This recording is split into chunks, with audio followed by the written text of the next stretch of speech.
ทุกสบายดีพี่น้องๆSCภายในหรือต่างประเทศเนาะมื้อนี้ละทางพ่อบ้านพ่อเลาะนี่ล่ะได้มาเก็บภาพบรรยากาศอยู่ที่เมืองมหาไซเด้ออยู่ที่เมืองมหาไซเก้ากะใกล้สิฮอดหัวขัวนั่นละหัวสะพานข้ามเซบางไฟนี่แหละเนาะ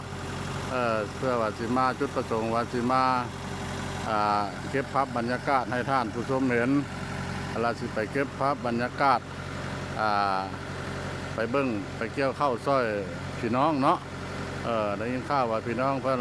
ลงเกี่ยวข้าวก็เลยบ่สิได้ลงไปเกี่ยวข้าวเกี่ยวน้ำนะเพิ่นนี่ละบางเทื่อเพิ่นปั้นเพิ่นอย่างไรเพิ่นปั้นให้กินเนาะตามพ่อบ้านพาเลาะไปเลยเด้อ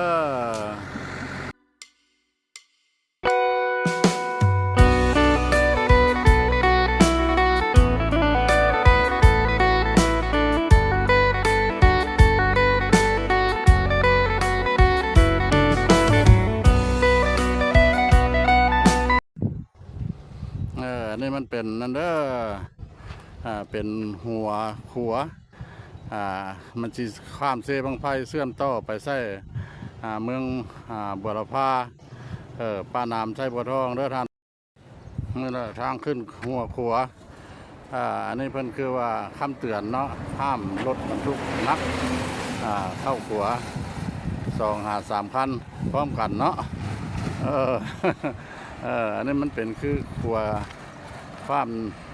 น้ำเซบังไฟเด้อขัวนี้นะมันฟ้ามไปแล้วมันสิเชื่อมต่อเป็นคนละขึ้นไปใส่บัวละพาป้าน้ำหรือว่าไปใส่บัวทองเนาะออกสายแดนเวียดนามก็ได้เนาะหรือว่าไปทางเกี่ยวไปวิละเมืองวิละแขวงสวรรณเขตเวลาเสพผลพุ่นละเนาะ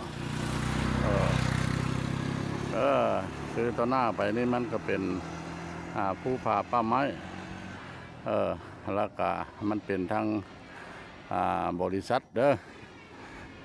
บริษัทซิมังลาวเฮาเพราะอันนี้ล่ะพอบ้านพ่อเราได้ยืนอยู่กับตัวอันนี้ล่ะขัวนี่แหละเนาะคือน้ำอันนี้มันเป็นน้ำเซบังไฟไหลลงไปเปิ้ลล่ะลงไปใส่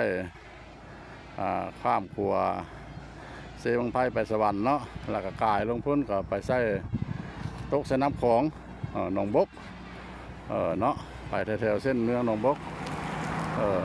มันก็สิไปใส่บ้านด้านปักเซตกใส่แม่น้ำของยาวไก่ได้ท่านผู้ชมเลยเพราะว่าแม่น้ำแห้งนี้แหละมันยาวไก่ไปจักไปชุดอยู่ใส่บ่อนมันบ่อนปากมันแท้ๆก็ถือว่าอยู่พุ่นแล้วถ้ำน้ำรอดพละเนาะบางเซบางไฟก็เข้าไปในอีกจักแมททางพระบ้านพระเลาะก็บ่ฮู้เนาะว่ามันสิชุดใส่นะ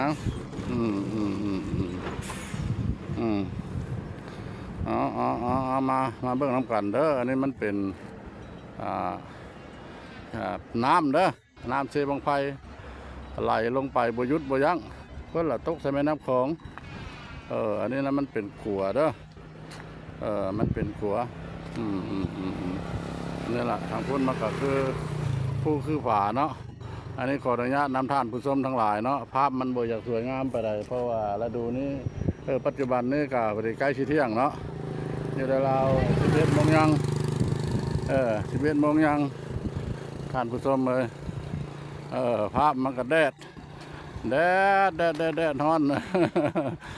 ให้ได้แดดก็จำเป็นได้ถ่ายทำแล้วเนาะเพราะว่าก็บ้านพาเลาะเนี่ยก็มาไก่เนาะมาจากเมืองตะแคกมาแต่เช้าเพื่อสิฮอดพี่กับซ้ำนี้แหละเนาะ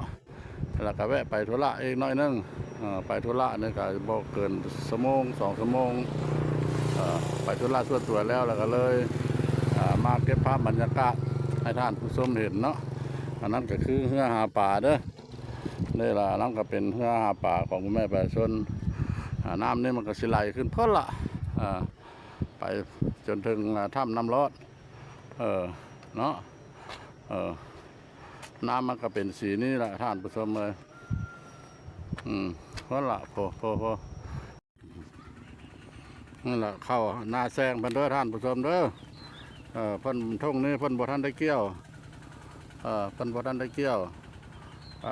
ตัวห่วงเข้าเพิ่นนะเป็นจุกอยู่ตัวสะอ่อนเพิ่นเด้อทางพ่อบ้านพะเลาะนี่แหละได้มาเลาะมาเลียบเบิ้งมาสิขอเกี่ยวน้ำเพิ่นเนาะพอได้ขอเข้าน้ำเพิ่นเมื่อกินเนาะท่านผู้ชมเนาะเกี่ยวเข้าละสบายดีคิดว่าบ่แม่นนะคิดว่าบ่แม่นเจ้าคือเห็นนั่นนุ่งเสื้อเหลืองอันที่กุ๊บอยู่ก็เดียวว่าเกี่ยวเข้าจะหน้าท้องคนตัวสบายดีเต็มที่ฮ้อนแดดนะจะขึ้นมาพักผ่อนวะขึ้นมาพักผ่อนจะว่าลูกน้อยก็ให้บาทนะเฮ็ดจังใดเนาะแม่ผัดเคี่ยวเข้าเมื่อยบาทนะโอ้ยอย่างแม่นซาดนี่เราเพิ่นว่าผัวเมียเดียวยากลูกน้อยเนาะอดเอาสู้ไปเดี๋ยวลูกใหญ่แล้วก็สนุกละลูกผู้นั้นเนาะ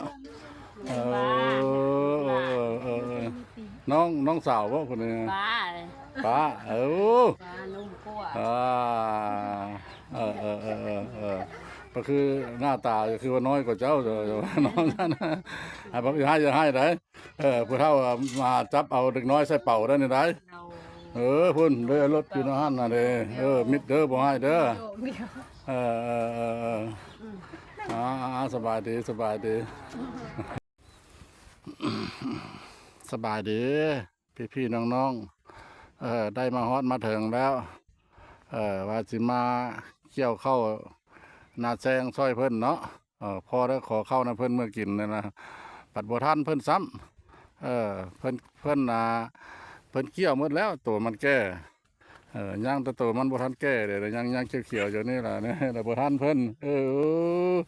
เข้าใจบางหำลืมนะใจเข้าใจได้หำเด้อเข้าใจ